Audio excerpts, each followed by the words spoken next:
Welcome back to the deep dive. We need to start today by talking about a very specific kind of exhaustion. Hmm. It's not the feeling you get after, running a marathon or pulling an all-nighter. It's the exhaustion of being stuck. Mental friction. That's a good way to put it. Exactly. It's that paralysis where you have too much information, maybe too many options, and you just overanalyze everything to the point where you freeze. Right. You know you should do something, but the what and the how and the why just spin in your head. You're just spinning your wheels. Yep. And we often think of this as like a modern problem. We call it analysis paralysis. It feels like a byproduct of the information age, doesn't it? Too many emails to answer, too many reviews to read before you buy a simple toaster. Too many career paths to choose from. But today we're going to look at a source text that suggests this isn't a modern problem at all. It's a fundamental human glitch. A very, very old one. We are diving into chapter 3 of the Bhagavad Gita. Specifically, the chapter titled Karma Yoga, which is often translated as the path of action. And before anyone hits pause, thinking we're about to launch into, a religious sermon or a dense history lesson, I really want to frame this differently. Yeah, that's important. Based on the material, Chapter 3 reads so much more like a psychological intervention. It's a breakdown of why we work, why we get burnout, and how to function when the world just feels chaotic. That is absolutely the right lens. I mean, while the Gita is, of course, a spiritual dialogue, this particular chapter is incredibly pragmatic. It deals with that immediate, raw crisis of why bother. Right. If the world is full of suffering and peace is the goal, why shouldn't we just opt out? And that's exactly the question the protagonist, Arjuna, is screaming at the start of this chapter. The tension is just so thick. We have to set the context here because it's everything. We're on a battlefield. Right. We're picking up immediately after chapter 2. So to recap for everyone, Arjuna is a warrior. He's probably the best archer in the world. A certified legend. And he's standing before this massive, world-altering war that involves his own family, his teachers, his friends on the other side. And he has just collapsed. He refuses to fight. He's having a complete breakdown. And in the previous chapter, Krishna, who is his guide and his charioteer, gave him this very high-level, very philosophical pep talk. A beautiful one, but very abstract. He talked about the eternal soul, the impermanence of the body, and the superiority of wisdom, or jnana. Krishna spent a whole chapter praising the intellect, the power of knowledge, the ability to detach yourself. And you can almost see the steam coming out of Arjuna's ears. Oh, yeah. This leads to the explosion at the start of chapter 3. Arjuna snaps. In verses 3.1 and 3.2, he basically yells at Krishna. He says, "If you think knowledge is so much better than action, why are you pushing me into this terrible, gruesome war?" Why are you asking me to commit violence? It's such a fair accusation. It is. He's spotting what he thinks is a contradiction. He's saying, you just spent an hour telling me that peace and wisdom are the ultimate state. War is messy. It's bloody. It's the opposite of peace. So if the goal is peace, let me go to the mountains and meditate. Don't tell me to be wise and then hand me a sword. I think we've all felt that. I know I have. You read a book on mindfulness or you listen to a talk about peace, and then you look at your stressful job and your overflowing inbox and think, I can't be peaceful here. I need to quit and move to a farm. Arjuna wants the bypass. He wants the escape hatch. He wants the result peace without going through the messy process. And chapter 3 is Krishna basically shutting down that escape route. Firmly but compassionately. He explains that you cannot think your way out of a situation that demands action. And this is what sets up the entire framework for karma yoga. So we have a lot to get through. We're going to break this down into a few key psychological concepts from the chapter. We'll look at what I'm calling the myth of inaction, where you literally cannot do nothing. Then there's the cosmic ecosystem, how your seemingly boring 9-to-5 job connects to the entire universe. And maybe my favorite part, the psychology of self-sabotage, why we do things we know are bad for us. That last session on desire and anger it's essential for understanding human behavior, period. Okay, let's start at the beginning. The myth of inaction. Arjuna's logic is simple. If I sit here and I don't fight, I am doing nothing. Therefore, I'm safe. I'm not generating any bad karma from this war. And Krishna just dismantles this immediately in verses 3.4 through 3.6. And his argument isn't even philosophical at first. It's rooted in biology and physics. He says, in essence, inaction is a physical impossibility. Verse 3.5 says something like, one cannot survive for even a moment without performing action. Let's just sit with that. Even if you're asleep or in a coma. Especially then. Think about it. What is your body doing? Your heart is pumping blood. Your lungs are expanding and contracting. Your cells are dividing. They're metabolizing. Your brain is firing millions of electrical signals. So just the act of being alive is an action. Exactly. You are a biological machine. You are designed by nature, what the text calls prakriti, to move, to change, to act. You are constantly interacting with the environment around you. You can't opt out of action any more than you can opt out of gravity. But Arjuna isn't talking about his digestion. He's talking about the choice to fight. He wants to sit still and meditate to avoid this huge, terrible conflict. And this is where Krishna introduces a concept that is, it's devastatingly sharp. He calls it mithyatra. The mithyatra, verse 3.6 describes this person. One who controls the senses of action but whose mind dwells on sense objects is called a hypocrite. A hypocrite, or a pretender. A fraud. I call this the fake monk syndrome. It's such a vivid image. Picture someone sitting in a perfect lotus position. Their back is straight, their eyes are closed. They look totally serene. The picture of peace. But inside their head, it's a circus. It's chaos. They're replaying an argument with their spouse from 3 days ago. They're worrying about their bank balance. They're fantasizing about a cheeseburger or plotting revenge against a coworker who took their parking spot. The body is still, but the mind is running a marathon. Precisely. And Krishna argues that this state is not just ineffective, it's dangerous.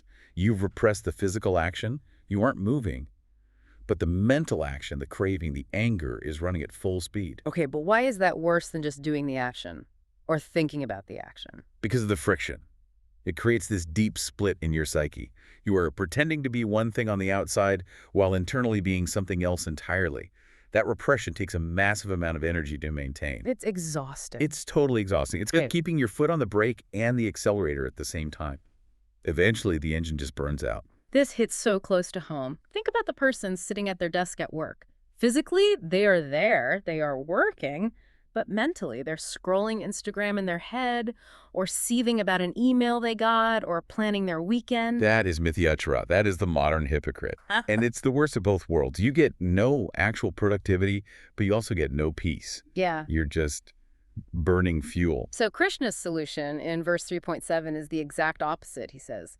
Control the mind, but engage the hands. Engage the organs of action is the phrase. It is far, far better to be an imperfect worker who is actually engaging with reality than a perfect-looking meditator who is lost in a fantasy world. This is the foundation of karma yoga. So you don't retreat from the world? No. You engage with it, but you try to keep the mind steady and clear while you do it. This brings us to the idea of duty, or dharma. Verse 3.8 says, perform your prescribed duty. Now, I have to push back a little on this word. Duty in our culture sounds like drudgery. It does. It sounds like something you're forced to do, like jury duty. Exactly. It's not something that sounds fulfilling. It sounds like an obligation imposed by society. And that's a really common and understandable resistance. But in the context of the Gita, prescribed duty isn't just an arbitrary rule from a book. It's deeply linked to your own nature and your current circumstances. What do you mean? Well, look at Arjuna. He's a warrior. He was born into a royal family. He was trained his entire life to fight and to lead. And now a legitimate war has arrived at his doorstep. For him to suddenly say, actually, I'm a monk now, it's a lie. It's not authentic to his nature or his situation. So duty is about alignment with reality. Yes, it's about accepting who you are and where you are. And verse 3.8 also points out a very practical reality. Yeah. You have to maintain your body, you have to eat, you have to work to provide for yourself. You can't just meditate your rent into existence. You can't. To pretend you are somehow above these basic requirements of life is just another form of ego. So step 1 of karma yoga is stop faking it. Accept that you have to act and do the work that is right in front of you. That's the first hurdle. But then the text shifts gears pretty dramatically. It goes from this very individual psychological struggle to this massive cosmic perspective. This is section 2, the cosmic ecosystem. This is a fascinating section from about verse 3.0 to 3.16. Krishna introduces the concept of yagna. And yagna traditionally means sacrifice, right? Like a fire ritual. Historically, yes. In the ancient Vedic times, yagna was the central ritual. You'd offer grain or ghee into a sacred fire to nourish and please the deities, the forces of nature. Okay. But Krishna redefines it here. He expands it. He isn't just talking about rituals anymore. He's talking about the fundamental mechanism of the universe, the engine of reality. He describes a cycle, a loop. Let's try to map it out. It's a chain reaction, detailed in an area. Verses 3.14 and 3.15. It starts with rain.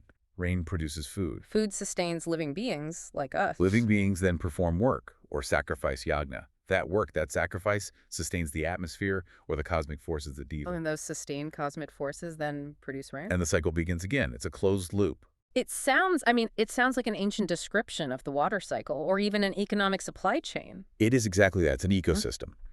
And the core philosophy here is that nothing and no one exists in isolation. You are part of this massive interconnected machine. You're a node in a network. A perfect way to put it. You receive inputs constantly. Sunlight, water, food, but also education, roads you drive on, the internet you use, the salary you're paid. You consume them. And in return, you must produce an output. You must put energy back into the system. You have to contribute. And what happens if you don't? What happens if you just take the inputs but don't provide an output? That is where the text gets very, very harsh. Verse 3.12 describes such a person as a sthena. A thief. Wow. He who enjoys the gifts given by the gods without offering anything in return is verily a thief. That's not pulling any punches. It's a powerful accusation. It reframes laziness or selfishness or even just pure consumption, not just as a personal flaw, but as a crime against the entire system. It's like someone who goes to a potluck dinner, eats all the best food, and didn't bring a dish. Or worse, stole the silverware on the way out. And on a bigger scale, you can see this in terms of sustainability, right? If humanity takes from the earth, consumes the oil, the water, the topsoil, and gives nothing back but waste and pollution, then we are, by this definition, thieves. And eventually, the cycle breaks. Yeah. The provider stops providing, the rain stops falling, metaphorically or literally. Krishna says in verse 3.16 that a person who doesn't participate in this wheel, who just enjoys their senses, lives a wasteful life. That's so heavy. It implies that our worth isn't determined by what we accumulate or what we have, but by how much we keep that wheel spinning. Correct. It completely shifts the definition of work. It's not about extraction. What can I get out of this job, this relationship, this planet? It becomes about contribution. What is my offering to the cycle? But does this mean I have to be doing something noble to count? Does my yagna, my sacrifice, have to be like solving world hunger? What if I'm just an accountant or a barista? And the beauty of this system is that the scale doesn't matter. The nature of the action matters more than the size. The commentaries on this from great teachers like Sri Rayaru explain that yagna is different for everyone at every stage of life. For example. For a student, the sacrifice is diligent study and service to their teacher. For a parent, it's the selfless act of raising a child. For a soldier, it is fighting to protect society. For a retiree, it might be teaching or studying or just practicing nonviolence. So you don't have to be the CEO of the universe. You just have to be a functional, contributing cog in your specific part of the machine. Exactly. If you're a baker, bake good bread. That is your offering. It feeds people. That fuels the cycle. If you're a coder, write clean code. That is your offering. I find that incredibly liberating. It really takes the pressure off having to find your one true passion or change the world in some grand way. You just have to do your part and do it well. It sanctifies the mundane. However, this leads us to what is, for me, the hardest part of the chapter to apply in real life, which is section 3, the psychology of detachment. Yes. Nishkama karma. Action without desire for the results. This is verse 3.19. Therefore, without being attached to the fruits of activities, one should act as a matter of duty.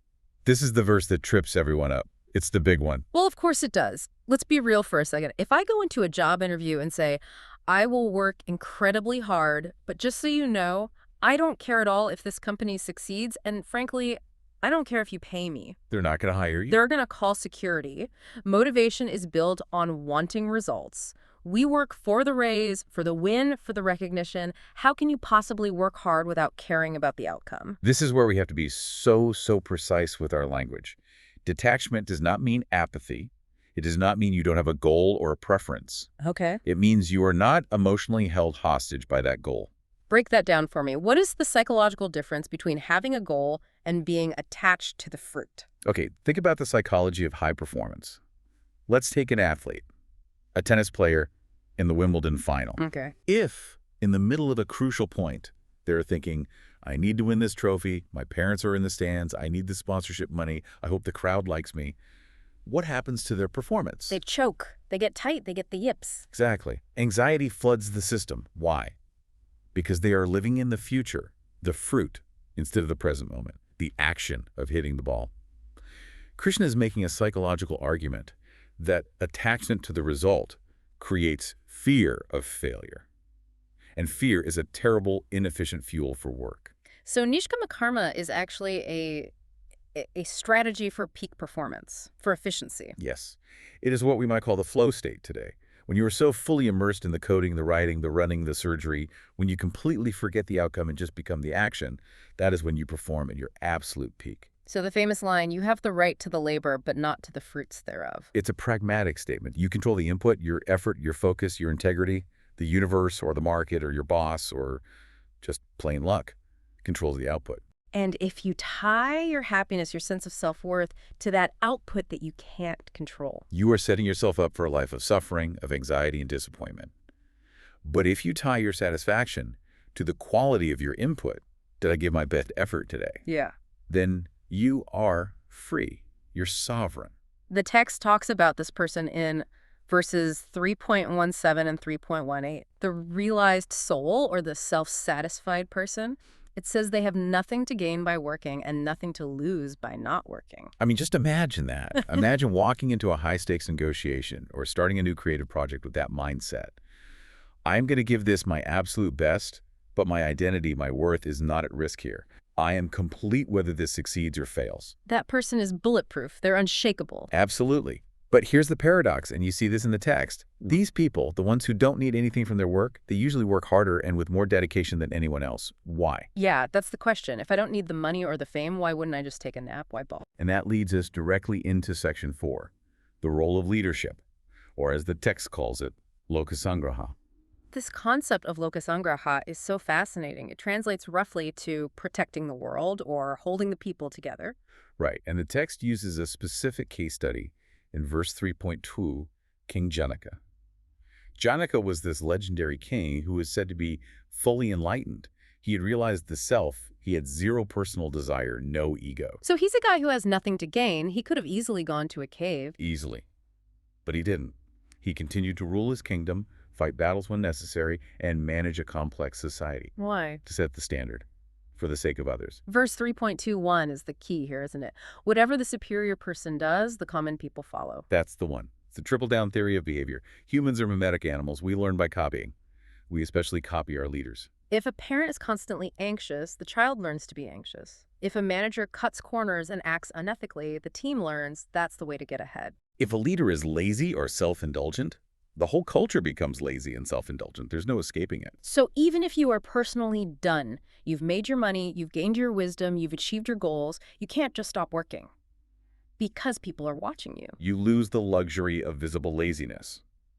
You now have a responsibility to demonstrate how to work with integrity and purpose, even without personal attachment. Krishna even uses himself as the ultimate example. In verses 3.22 to 3.24, he says, look, I am the supreme being. I own the three worlds. I don't need a paycheck. I have nothing to gain, but I am constantly working. The sun rises, the wind blows, the planets spin. If I stopped, he says, the entire universe would collapse into chaos and ruin. It's a powerful image. He's saying that the wise person works not for themselves, but to maintain order and set an example for the world. And this creates a beautiful distinction in verse 3.25.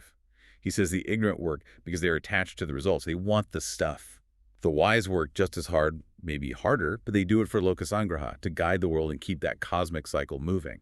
It's the same action, but a totally different mindset. Same action, different mindset. One is driven by getting, the other is driven by giving. So it changes the motivation from, I have to do this to survive, or I have to do this to get rich, to, I get to do this to serve. It sanctifies the work, whatever it is. Okay, so we've established that we have to act, we have to contribute to the cosmic cycle, and we should ideally do it without anxious attachment to the outcome.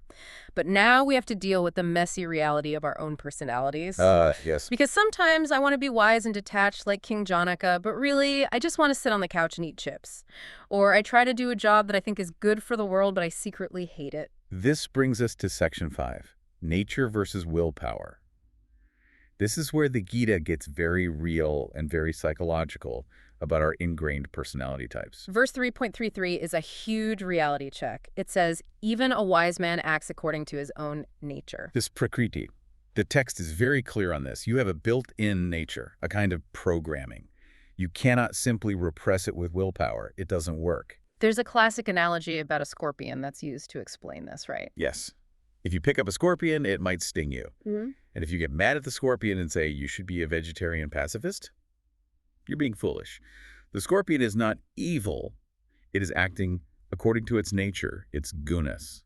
And we all have a mix of these gunas, or qualities. Some of us are naturally high energy and ambitious, which the text calls rajasic. Others are more naturally intellectual, calm, and balanced sattvic. And some are more naturally slow, grounded, maybe prone to inertia tamasic. And Krishna warns Arjuna very directly, do not try to be something you are not. Verse 3.33 asks rhetorically, what will repression accomplish? If you are a warrior by nature high energy, a drive to compete and protect, and you try to force yourself to sit in a cave and be a passive monk, you will fail. You'll just be a fake monk. You'll be thinking about battle in your cave. You'll eventually explode. Your nature will find a way out. The lesson isn't to fight your nature, it's to channel it correctly. This connects to one of the most famous and frankly one of the most comforting verses in the whole book, verse 3.35. A very important one. It is better to discharge one's own duty imperfectly than to do another's duty perfectly. Just let that sink in. It's so counter to our modern culture. Totally. In a world that tells us to optimize everything, to chase the best career path, to be like the influencers we see on social media, this is radical. It says, stay in your lane. Find what is yours to do. And it adds a warning.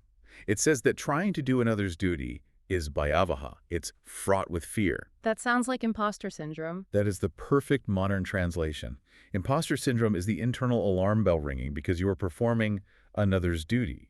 You're wearing a mask that doesn't fit your face, so you live in constant terror of being found out. But when you're doing what's right for you, When you are aligned with your nature, when you're doing the work you were built for, even if it's hard, even if you make mistakes and do it imperfectly, there's a sense of rightness, of authenticity. You aren't afraid in the same way. so for Arjuna, a warrior, fighting this war is actually safer for his soul than running away to be a fake monk, even though war is objectively more dangerous and worse than meditation. Yes, because fighting is his truth. Authenticity is safer than imitation. Okay, but this leads to the darker side of our nature, because if we are just acting out our programming, our prakriti, why do we sometimes do things that we know will destroy us? Why do we self-sabotage? And that is the final and perhaps the most critical section of the chapter, section 6, the root of evil.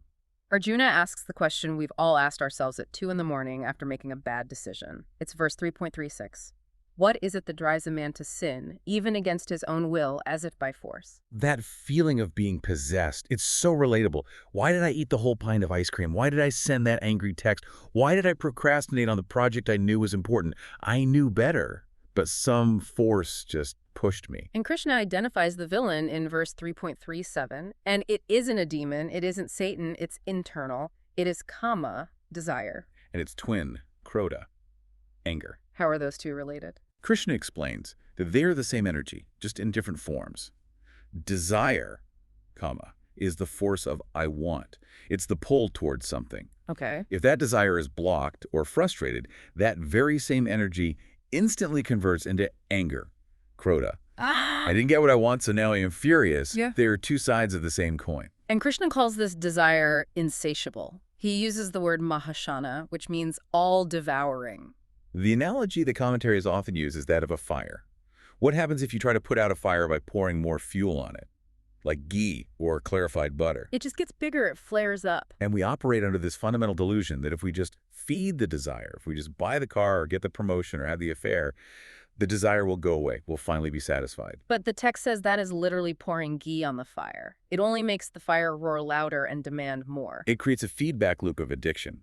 The more you feed it, the hungrier and more powerful it gets. And this all-devouring enemy, desire, it hides our wisdom. Verse 3.38 gives 3 specific metaphors for how this happens. And I love these because I feel like they describe different personality types. Yes, they're often mapped to the 3 gunas we mentioned earlier. Let's break them down. The first is, as smoke covers a fire. And this corresponds to the sattvic, or the wise, clear-minded type. Right. For this person, the fire of wisdom is there. It's burning brightly. It's just a little bit obscured, like by a thin layer of smoke. A gentle breeze, a moment of reflection, reading a good book, having a conversation like this one can easily blow the smoke away, and the wisdom is clear again. These people just need a little reminder. Okay, the second one is, as dust covers a mirror. This is the Rajasic type, Mhm. the passionate, driven, active person. For them, the mirror of the self is there, but it's covered in a thick layer of dust from all their activity. You can't see your true reflection. So you need more than a gentle breeze. You need active effort. You have to take a cloth and wipe it clean. This represents the need for consistent discipline, daily practice, meditation, to actively clean away the dust of passion so you can see the truth clearly. And the third, which sounds the heaviest. As the womb covers a fetus. Whoa. This corresponds to the tamasic type, the person characterized by ignorance or inertia.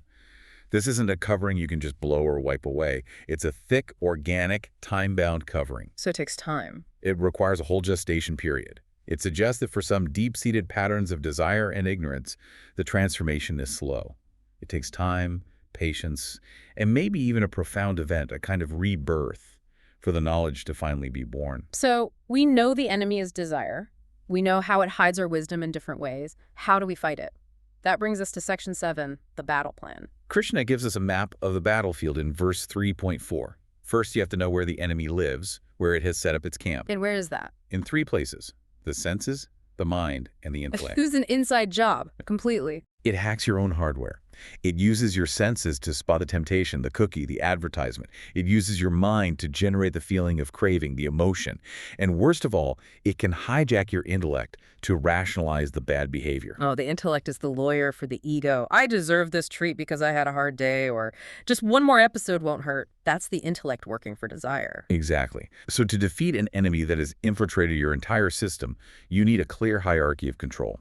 And verses 3.42 and 3.43 lay out the chain of command inside you. Let's visualize this as a ladder of power. Okay, at the very bottom you have the senses. They are powerful, they are windows to the world, they want the stimulation, the pleasure. Got it. One rung up from the senses is the mind, manas. The mind processes all the sensory input and generates emotions, thoughts, cravings. The mind is stronger than the senses. It can override them or get carried away by them. Makes sense. Above the mind is the intellect, buddhi. This is your capacity for reason, for judgment, for discrimination. Is this a good idea in the long run?